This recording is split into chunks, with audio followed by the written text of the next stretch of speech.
Bit of an intro. Perfect. Thanks, Zoom. They've got to figure out a more human way to kick that off.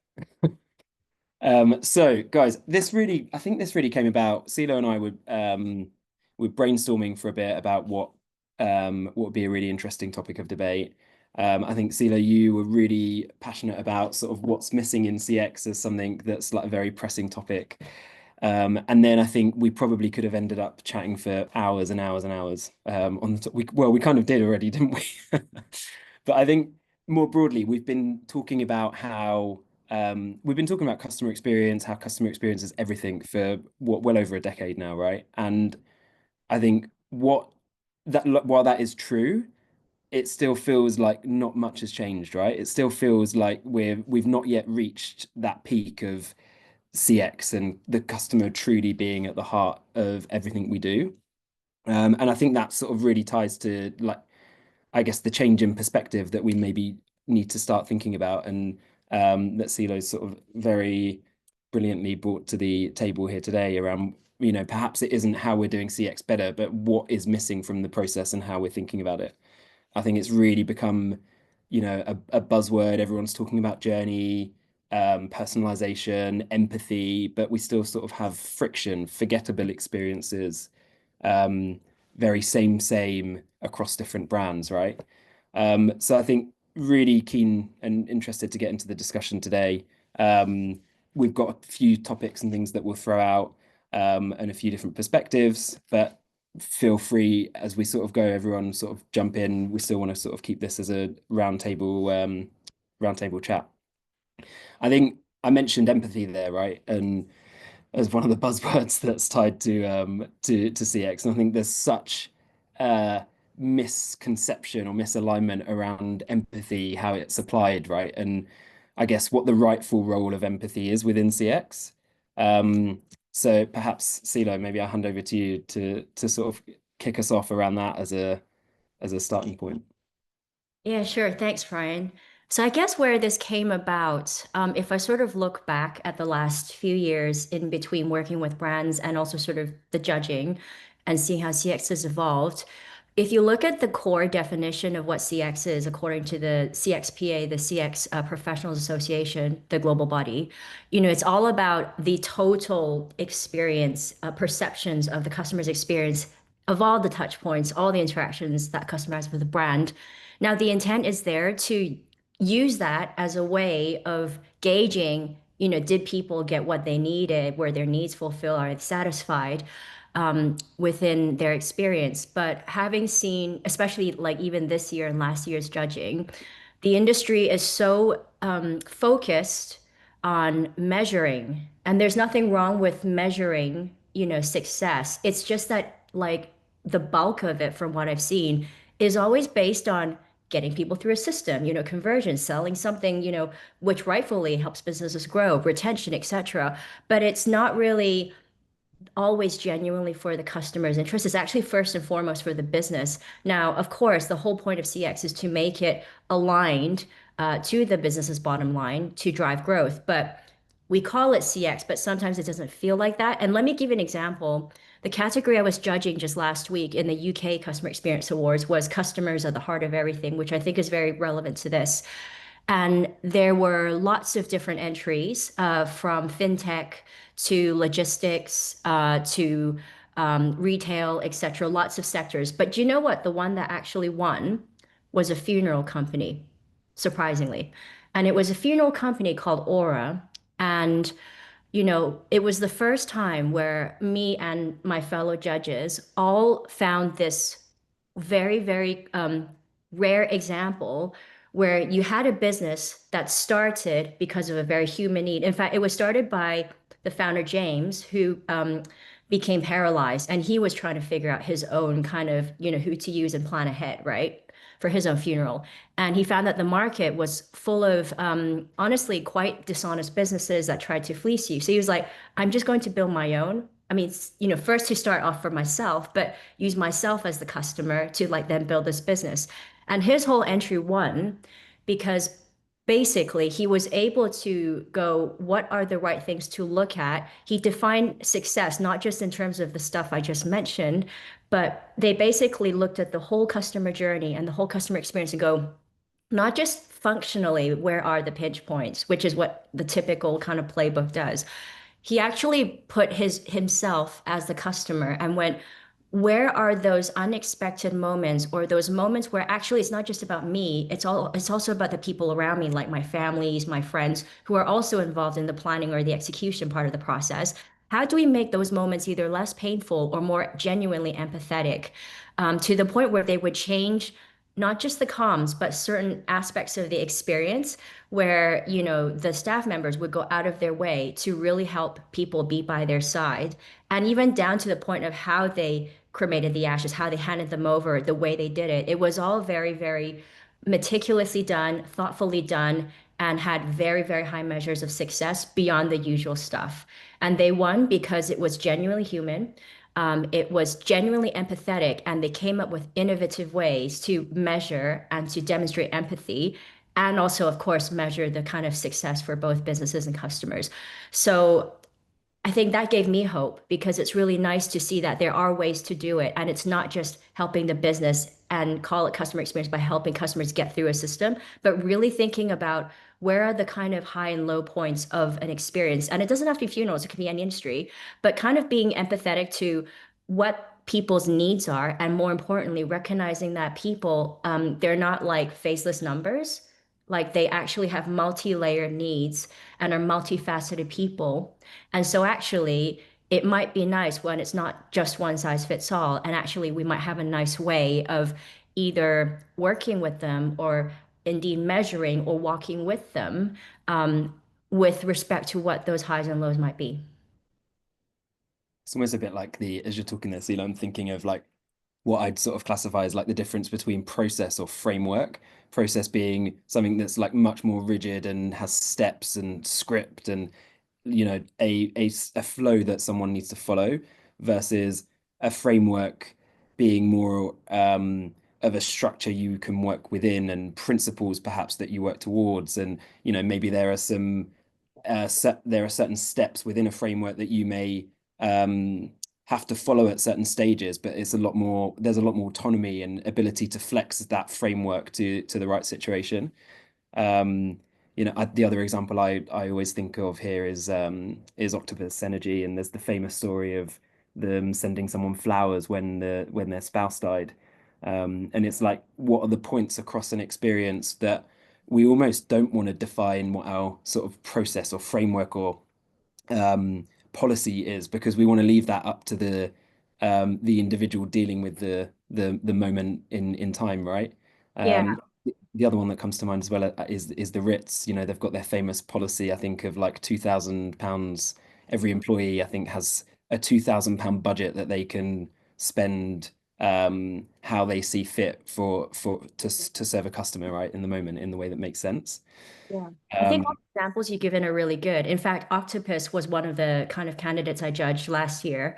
And actually their story is really interesting. So the examples you mentioned are like really nice, thoughtful examples for almost like the delight parts of an experience. But if you think of it in terms of a pyramid, like Maslow's pyramid, right?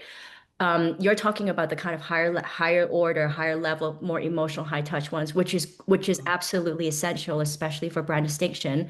But I think where Octopus are really interesting in having sort of seen their case studies is even for the kind of so-called base layers of like functionally getting an experience to work, fixing all the broken things in a system, getting things to be seamless, getting things to be more proactive so that customers don't have to look for you and you kind of go out to them. What's really interesting is when they plan even like the fundamental layers, they've revolutionized the industry because they literally take all of those massive big pain points, which are primarily because they're led by businesses, typically around the customers. And for all of those very, very big moments, fundamental big pain points, of the kind of fundamental layers, they actually turned it around and went, okay, what if we just started with a blank sheet of paper? And what if we genuinely could do it for the customers first? and then the business and the results will follow because they will feel truly kind of seen and heard and valued first. And then it's like the business will be a no-brainer as a result because of advocacy, etc. So that's actually really interesting. And it's one of the few energy kind of companies where I've seen they genuinely do that from scratch. Just out of interest, have you ever judged Octopus's Legacy, which is their funeral tech thing?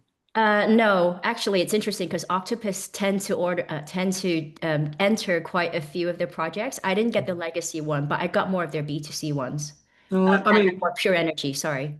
yeah, yeah. I mean, I came across the founder Sam at a digital event, and he was pitching, and he wasn't funded at that point. He was pitching death tech, Yeah. and I actually invested in that, and it was a good investment, and I'm really glad I did it. And I wish I could have stayed in longer. Unfortunately, Octopus bought them, and I didn't have any rights to tag along, which is a shame. But his whole approach to death tech was just a breath of fresh air. It was a pitching competition, and he didn't win because the judges were accountants, not investors. So the safest non-customer specific idea won. It was just a general tech thing. Whereas like Sam's approach, and I think I'm going to look at our actually. I think that looks really interesting. It's really good. Was Yeah. Yeah, it just had some beautiful touches, and funeral directors were essentially it was like family run. It was like family run monopolies Yeah, that made sure that exactly. the prices always went up, but the service didn't get any better. But Sam had some beautiful stuff, and it wasn't, and looking at that whole picture, that whole CX picture, it wasn't just for the person that was arranging the funeral. Yeah. It was for everybody else. So and I learned some beautiful things, which I'll kind of share. It might not be that specific. I think it's good examples. Like one of the things that Sam said was, we've all had deaths, haven't we? And it's always awful, and friends and things. And he said, yeah, we in our research we discovered that as soon as somebody dies, all the flowers turn up, Mm. and your house turns into a florist's, and that's lovely as an expression of people's care and love and loss, and that's lovely. But actually, you're so emotionally destroyed at that point that all of this theatre, all this grief theatre, which is an awful term I've just made up, all this grief theatre where people really want to show you how much they care, you just don't see it. But what makes a bigger difference is that for the first year and second year, maybe the third year, you get a bouquet of flowers or a basket of flowers. So, and unfortunately I've had some friends who've lost husbands and wives and things. And I tend not to send them flowers the first year, but they certainly get flowers for at least 3 years afterwards. And then after 10 years, they'll get, a box of flowers or something. And just it, and those sort of, so I've stolen some of his moves there. But the fact that they were designing that into their process just made it just so investable. I was like, oh my God, this isn't run by an accountant. This is by somebody that's actually trying to make the experience for the end customer the best it can be. And as you say, businesses have lots of their wants.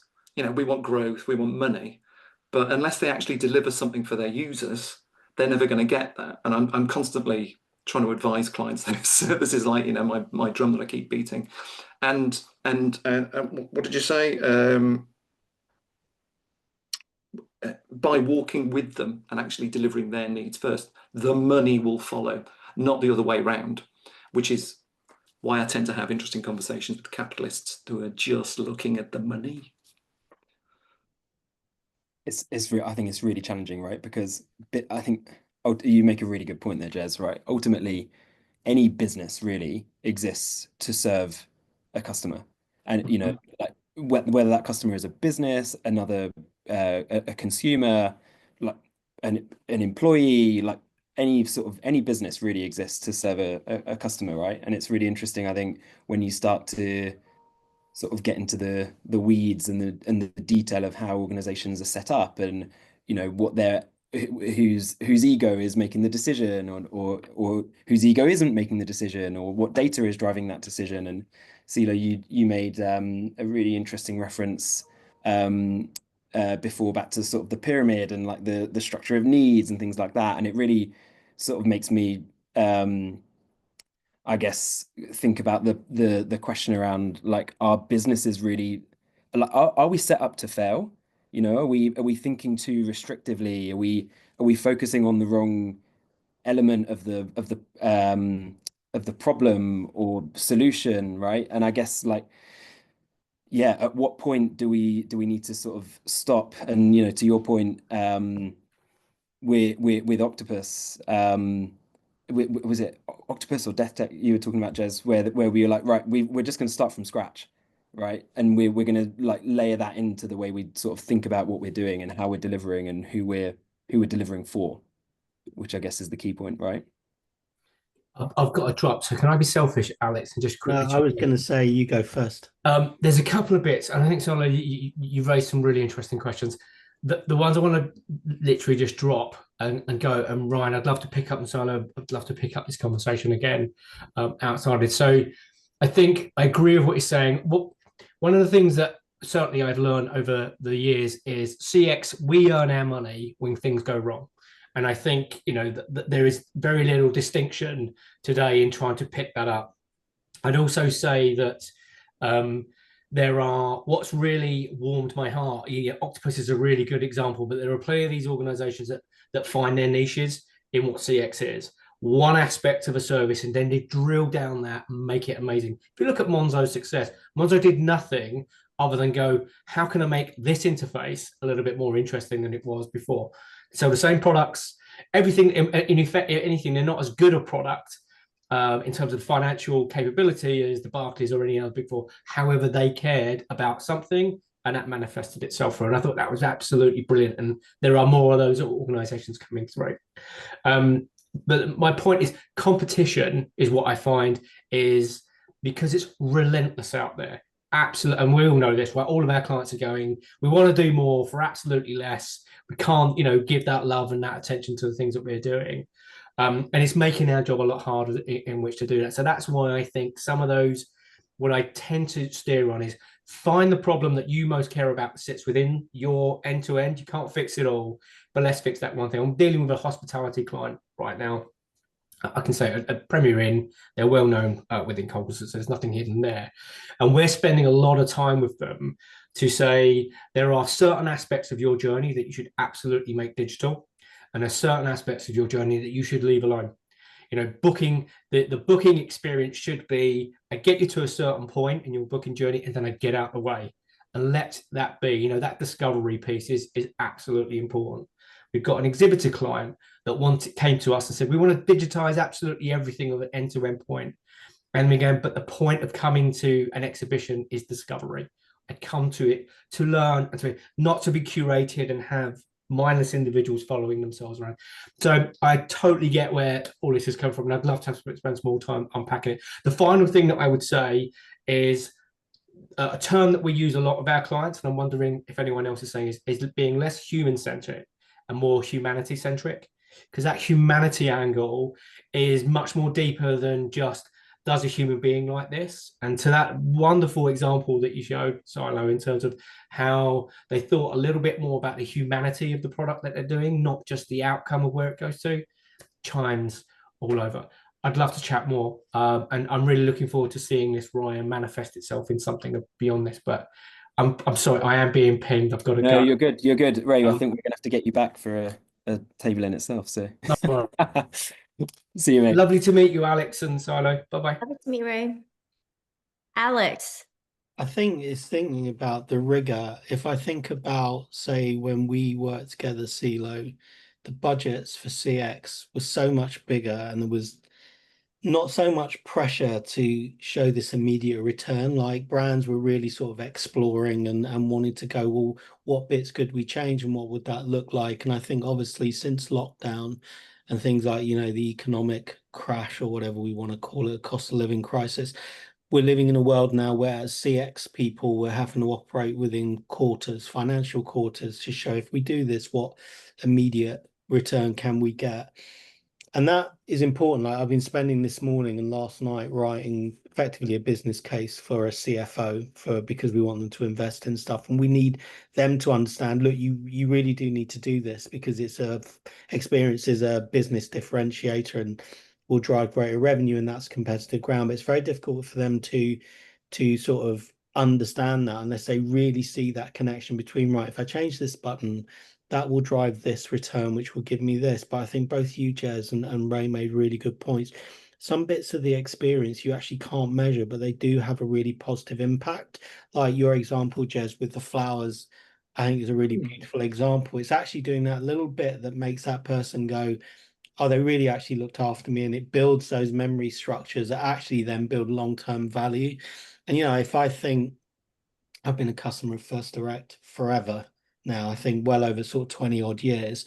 And one of the main reasons is they answer the phone when you ring up. They answer the phone, the three, and you go, yeah, that's it. And their app is not really that good, but it works. It doesn't give me any of the features that say I would get from Monzo, and there's other things they do that are a little bit clunky.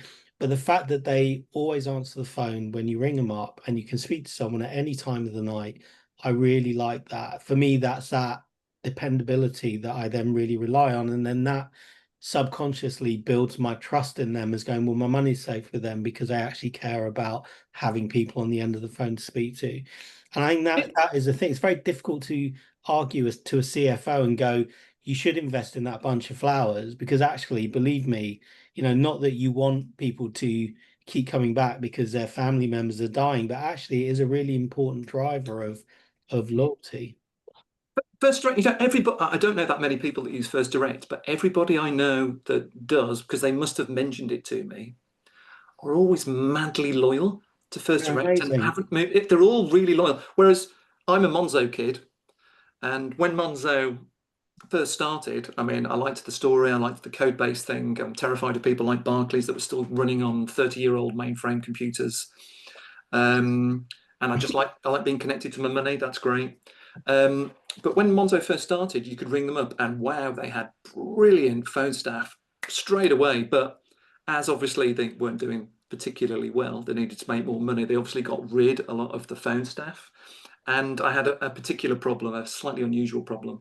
And Jesus, it was hard to try and speak to a human being, really hard, and I really felt it. And I would have much preferred at that point a kind of much more First Direct type of You experience. know what was always interesting me about First Direct, and this was in my Manchester days. I remember being interviewed by an agency there to work on First Direct, Mm. and their problem was like their existing customers were fiercely loyal, but turning that into an advertising idea that could communicate it to non-customers, they really, really struggled with, because it was that intangible. It was just people, once they used it, they realized how great it was as a service, but trying to turn that into a pithy pull was, and I know that's going off the subject a bit, but it showed the power of CX. It showed the power of a really very, very human experience is not a very flashy thing, but means so much more than, oh, it looks, First Direct are not cool, but they are very, very, they care. And I was, I love it. I love it when they turn me down for a loan, because it's responsible and they go, you can't afford this. You need That's to, really good. what you You know, need to do is not spend as much money. And that I really respect that. Alex, we've been looking at your expenditure in the last 10 years. We've built a certain Pretty profile. much. And we've gone out to the other credit agencies, and we think you've been a very bad boy. Did you need that fifth motorbike? Yeah. do you know what though, Alex? I think you've touched on something really important. It's like what's tangible versus what's intangible. What's short term and sort of measurable. And yes, yes, makes money, yes, keeps customers.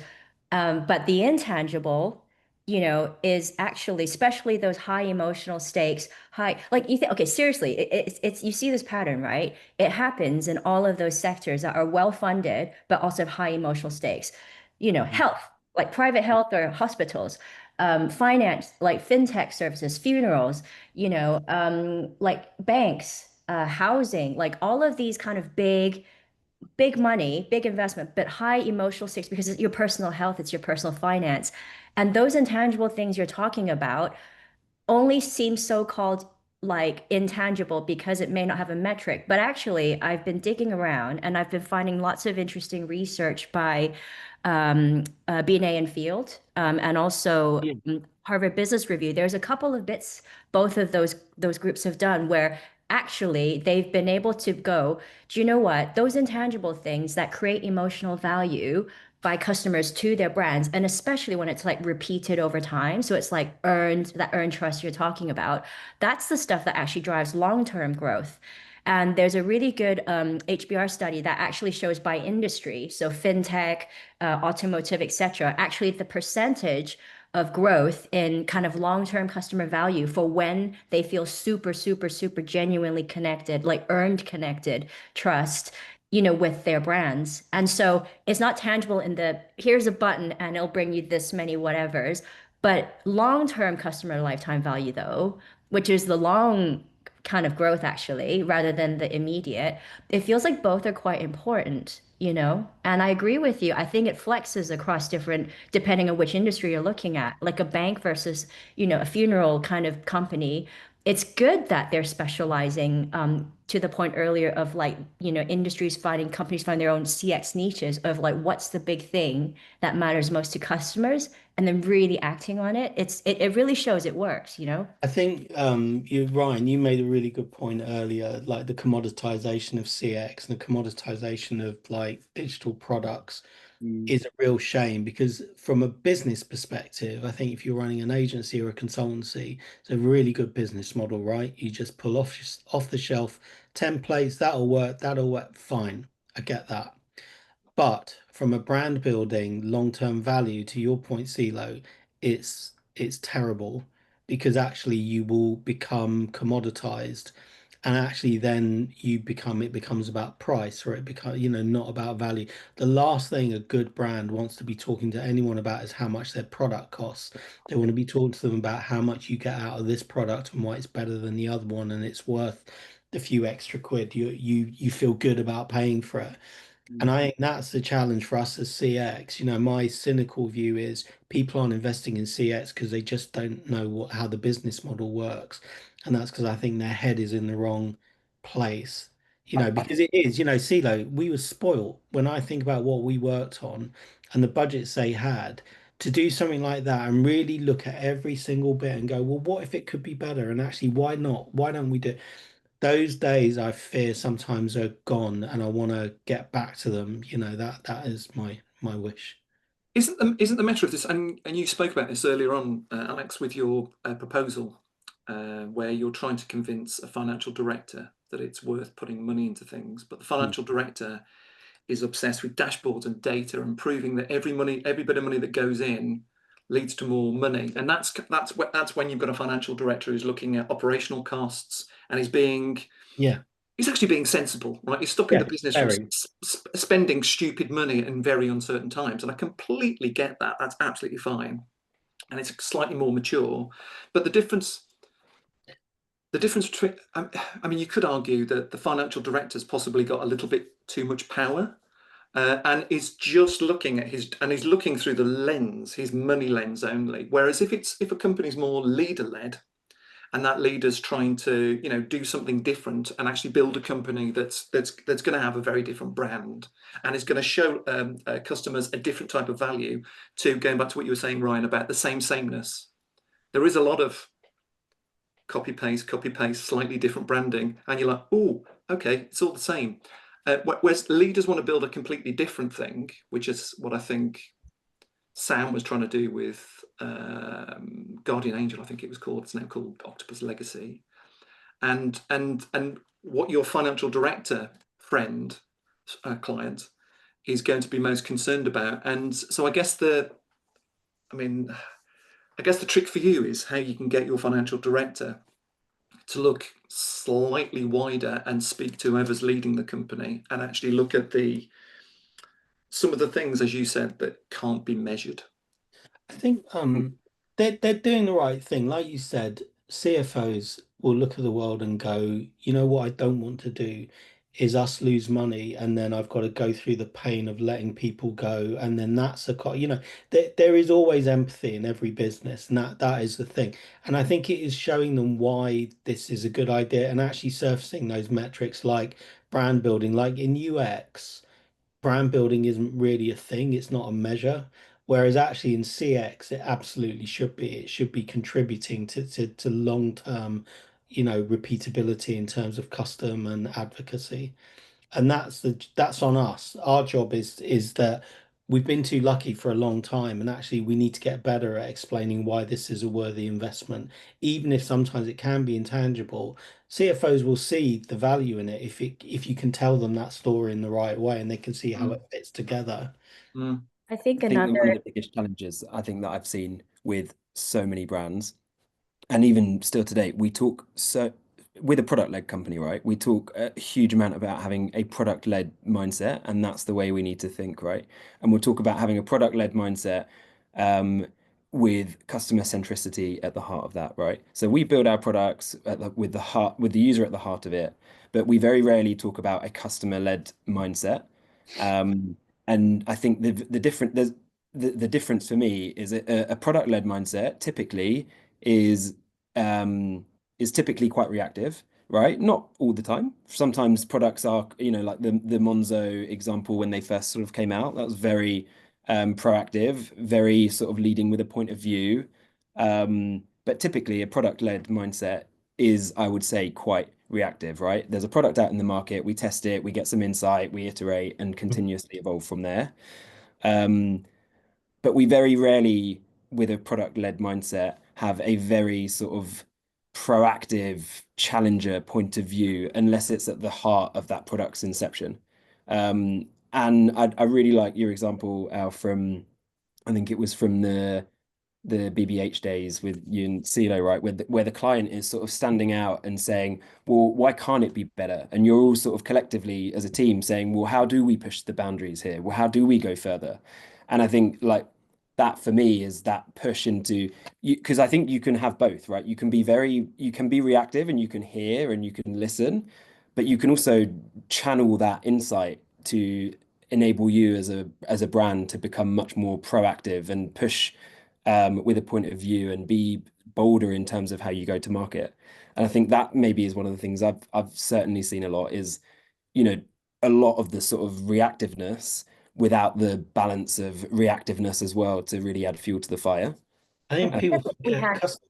oh, Sorry, go on, Silo. I'll be really quick. I think the thing that we had with Audi, apart from Benjamin Braun, CMO, and a brand that is very respectful and knowledgeable and clearly knows the value of their brand at an emotional level. Apart from those things, I'd say what we also had, where all the kind of stars aligned, in addition to Alex and me getting to work together, is the fact that we actually cared a great deal about who those customers actually were. Like, who are the current generation of drivers? Who are the emerging generation of drivers who actually don't even really want to drive cars anymore? Mm. So we really did our research and got to know what their various rational and emotional needs were. And then we went, okay, blank canvas, first post it, right? Then what do these customers really want? In a way that also marries up nicely to Audi's DNA. And that's why it worked. I think it's that you made it's such a brilliant point you made, Ryan, about my problems with UX, traditional, much as I love UX people and work with them, is it is largely reactive. Here's a thing and now we'll test it. Really great brands show customers here's a new thing that you didn't know you need, and actually here's a new way of doing something that you'd never thought about. That's like, the whole. I've always been haunted by that episode of The Simpsons where Homer co-creates the car, and it was done at a time when everyone's going, yeah, co-creation is great. I was like, I do not want to design my car. I do not want to design. That's what you are, but I'll give you my money if you do it really, really well. And I think we lose that sometimes. The job of a great brand is to go, here's something you will never give up and you never knew you needed. And that's what great brands do, is they surprise customers. Yeah, I think right. one of the things You we and I have. were, oh. Go on, CeeLo. No, just bringing up something you and I chatted about a lot, which is the role of data and kind of being led by evidence you can see, and the Mm, CFO being like, unless that bullet point can bring me that much ROI, I'm not going to sign it off type situation. mm. It reminds me of a really good quote from John Hegarty. He says, "Data informs, and Yeah, creativity I saw inspires." that. Yeah. Right? And it's like if you have too much data, it's going to lead to like everything looking the same. To your point, Alex, because of that kind of wind tunnel marketing results, and it's just going like being cognizant of like when does it make sense to follow the data versus when does it make sense, to your point, Alex, of actually telling people what they don't know or using your own expertise and synthesis of what you understand about the customers, what they Mm. really want and need, and then create alchemizing that into some new magic, new solutions, new cars that they will not have even, oh my God, that's way beyond what I ever expected, but I love it and I want one, you know? Mm. Which I think is the difference, right? And another thing I know, Ceelo, we were chatting about, right, was I guess too often we see um, the I guess the way insight is interpreted and handled as part of the process, right? Um, I've seen too many to count. Like a research study, you get a load of insight, it's played back quite blind, but quite like binary. What you see is what you get. Like I think really the craft is about taking it beyond that. So here's a whole bunch of insights that we've got from a study, or fair enough, from data. Like, we want data to still have its part to play. But I think the real craft is about how you interpret that data and you turn it into what I would refer to as an inferred insight, right? So how are we collectively bringing together the hard data and insight that we have from our study and turning that into a point of view. And I think that's where I think I'm talking about before. There's a difference for me between, you know, or the difference between the reactiveness and the proactiveness and how you can still balance the two very nicely. Um, and it makes me think of we were chatting actually on the last roundtable last month. We had Chris Gibbons talking about experimentation, and one of the examples we were talking about the sort of big names that have challenged experimentation, and Brian Chesky from Airbnb came up. And he's been quite vocal in the past about how he doesn't believe customers should tell us what they want. We should be giving customers the thing they need. And I think you could very wrongly, and I don't know this super granular details of his comment, so I'm not gonna I'm not gonna shame Brian Chesky, but the way I would take that, just knowing how Airbnb go to market and how effective their experiences are for customers, I take that as what we're talking about here. It's not we don't listen to customers, it's that we don't take what a customer says, agree with it, give them the binary thing that they've said they need. We take what a customer says and we interpret it, and then we go to market with something that either challenges it for the greater good or addresses a broader need or want that they haven't maybe directly referenced, but based on all of the insight at large, you can sort of infer and go to market with something much stronger. And then you're actually um, engaging and going to market at a completely different level, right? Because it's not about competition, then it's about complete uniqueness and differentiation, right? Yeah. Um, And to your point, Ryan, I think what you're kind of saying here and also links nicely to some of the previous points made, I think that is really down to the confidence of a business. So if a business is not confident, no, every bullet point needs a ream of data to go, that's why that's a good bullet point in that place, and it's going to give you that many clicks, right?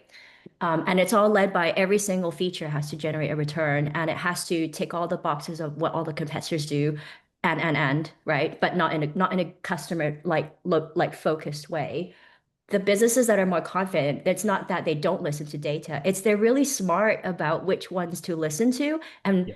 really smart about having confidence in where those gaps are and meeting them in creative ways, whether it's via the customer or via experts who are working on the CX or and or both and or something else. And that's where that creativity, that leap, that alchemy needs to happen. And that's where it creates that differentiation when you have the two done in a really nicely balanced way. Um, it's to the point of, again, bringing back the pyramid. It's like you can look at it in terms of house improvement or home reno projects, right? So at the base layer, you're like, okay, how do I fix what's broken? Plumbing, mold, do the windows actually fit? Am I getting a draft? Like Yeah. It's not to say those needs are important because they are absolutely fundamentally important, but it's like for those fundamental needs, are we genuinely, even at that level, genuinely listening to the customers first? Then you've got the, okay, have we got all the furniture in or all the walls up, blah, blah, blah. Is stuff working? Is stuff clicking? You know, is my thermostat synchronized with the actual heater? And that also involves its level of what are the customers' needs and are they feeling met? But it's the top layer, to your point of brand differentiation. Does my home feel like it's really me? What are the things in my own home that I'm renovating or I'm creating where it's like, if those things aren't in place, it wouldn't feel me. I wouldn't feel like it's my home. I wouldn't feel like it's a place I want to come back to every single day. And that top bit is the bit that requires a bit more of the leap, the alchemy, the actually the emotional and the kind of emotional connection you have with your home or with your CX or with your brand. And you need all of the layers. And also, no point like being like, how do I make my house feel like me when my plumbing's broken, right? So all of I it's think you important, also but it's like, is the customer at the heart of every single layer? you also can't communicate the top bit in language. The top bit is in feeling, and we can't finish this conversation without me making a reference to Simon Sinek because I love the guy and he talks in Start With Why about the limbic brain and the neocortex and the difference, and he relates it to his golden circle, right? And the middle of the circle, the part of the brain that understands language, right? you That's one bit, but the part of the brain that understands feeling and emotion and it is a completely separate part, and so you can't communicate the two in language. I think he references in the book it's why when someone asks you if you're what you love about your wife, you've been with for 10 years or whatever, you stop in your tracks and you're like, oh, don't really know, just do, you know um and the same like is here. I can sort of go and say I have a leak, right? I can see a leak. I have a leak. I can say call a plumber, and I can say it's coming from under the kitchen sink. It's this pipe. It's that pipe. They'll come and fix it. They'll tell me how much it is. Mhm. But you walk into a house, and yeah, you might be able to describe some of the pieces in the home, but you can't describe feeling and emotion in the same way. You describe it with something that you can see and you're familiar with, but that feeling is much harder to describe in common language. And I think that, taking it back to the brand point we were talking about before, that's where brands really win, is when actually they don't need to communicate what their product does that another product doesn't. They need to communicate. They communicate on a shared common ground of value and understanding, and that is what then generates emotion, resonance, relationship, and then you're not on a point where you're communicating on common on language. It's much stronger, much more powerful, right, and much more longer lasting. And Um, that's where the power of brand storytelling, yeah, not necessarily language, but other like all of your senses, your kind of touch, your design, your look and feel, your emotional connection as a result of the experiences you have. All of that stuff, all of that right brain, creative, emotional nuance and humanity, that's where it creates emotional connection, and that's where it creates brand distinction, and that's where you create long-term growth. 100%. Ryan, can I ask you a personal question? Oh, Me? No, Sure. no, no. Sorry, you, Ryan. Oh, yeah, sure. Are You you did it. married? I am married. Right. Can you? Has anybody ever asked you why you love your wife? Yeah, and I'm stopped in my tracks. I can't communicate it. I would. I would get something written down for when that eventually comes up at a Yeah. dinner party. Do you know what it has come up, and we've joked about this, and I told her to go and read Simon Sinek, Start With Why. it is good reading, to be fair. It's a great read. It's a great read, but I quote Simon Sinek a lot, and I never thought I'd be quoting it in my relationship. And I think I'd read it for the second time not long before this jokingly came up over a laugh with a load of mates around the dinner table, and it was so fitting because I'd recently read that chapter, and I directed everyone to that chapter and said, "Leave me alone."